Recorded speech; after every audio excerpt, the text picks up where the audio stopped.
More than anything, this pandemic has finally torn back the curtain on the idea that so many of the folks in charge know what they're doing. A lot of them aren't even pretending to be in charge. If the world's going to get better, it's going to be up to you. Doing what feels good, what's convenient, what's easy, that's how little kids think. Unfortunately, a lot of so-called grown-ups, including some with fancy titles and important jobs, still think that way, which is why things are so screwed up. The working weekend, it was a good weekend. A lot of very good things have happened. Obama's comments at the graduation ceremony? I didn't hear it. He talked about the leadership. Look, he was an incompetent president. That's all I can say. Grossly incompetent. Thank you. You gotta love Trump calling Obama incompetent at the same time that Trump is currently overseeing the most incompetent response to the outbreak of any other nation on the face of the earth. This is Trump responding to a series of implied swipes during televised commencement addresses by former President Obama, one for HBCUs and another for the Graduate Together event on NBC. Now, clearly, all this is, per usual, is Trump projecting. Republicans might not have liked Obama, but nothing about his presidency was incompetent.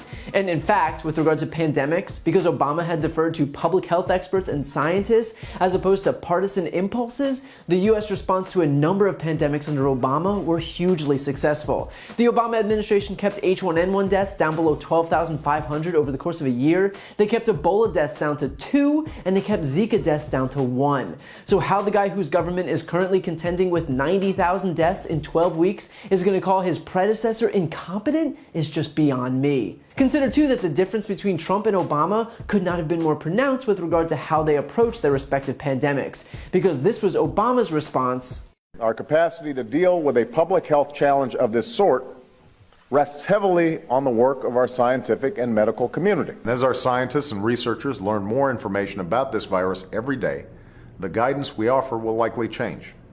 What will not change is the fact that we'll be making every recommendation based on the best science possible. While Trump opted to respond to the very real threat of a pandemic this way. Have you been briefed by the CDC? I have. Are there words about a pandemic at this point? No, we're not at all, and we have it totally under control. How concerned are you? Well, we pretty much shut it down. You know, a lot of people think that goes away in April with the heat, as the heat comes in. Typically, that will go away in April. We're in great shape, though. It's going to disappear. One day, it's like a miracle. It will disappear. They're going to have vaccines, I think, relatively soon. And they're going to have something that makes you better, and that's going to actually take place, we think, even sooner. So it's a lot of good things are happening.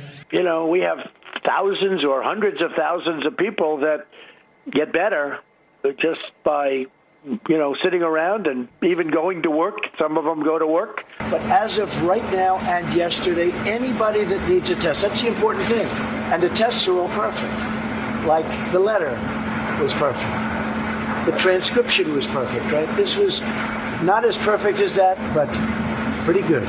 Mr. President, what do you say to Americans who are concerned that you're not taking this seriously enough and that some of your statements don't match what your health experts are saying?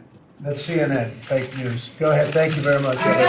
So while the word incompetent is definitely valid here, it's not exactly Obama who fits the bill. The fact is that if Trump was actually confident in his response, he wouldn't have to constantly keep pointing fingers at his predecessor who left office nearly 4 years ago. He wouldn't keep humiliating himself by claiming that Obama left him broken tests for a virus that didn't even exist until 2019, or that Obama left him empty shelves in the national stockpile while ignoring the fact that A, they weren't empty, and B, even if they were, he had 3 years to restock them. And of course, we wouldn't have the miraculous advent of Obamagate, which even Trump himself couldn't explain when given the chance. President, in one of your Mother's Day tweets, you appear to accuse President Obama of the biggest political crime in American history by far. Those were your words.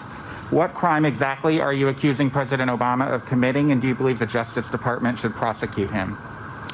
Obamagate. It's been going on for a long time. It's been going on from before I even got elected. And it's a disgrace that it happened. And if you look at what's gone on, and if you look at now all of this information that's being released, and from what I understand, that's only the beginning.